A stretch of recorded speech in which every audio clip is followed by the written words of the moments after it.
жерде жалпысынан алганда аталган жумуштардын 50%дан ашы аткарылып болуп калды. Жогорку чыңалуудагы электр мамычаларынан 120 даана алмаш керек болсо, азыркы учурда биз 70 даанасын алмаштырып бүттүк толугу менен.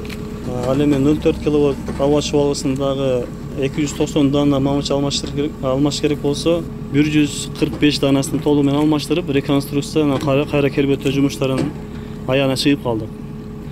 Азыркы учурда ушул Барпа айыл өкмөтүнө караштуу Бош Чышкан айылында жумуштар аягына чыгып жатат.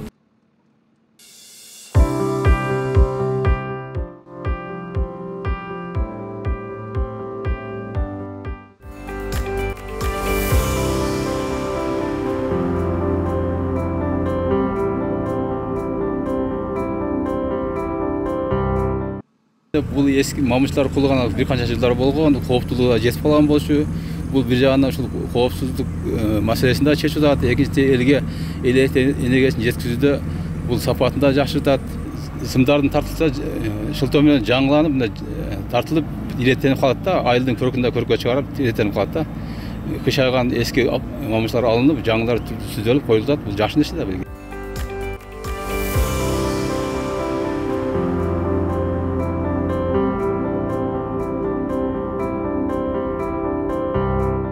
Жалалабад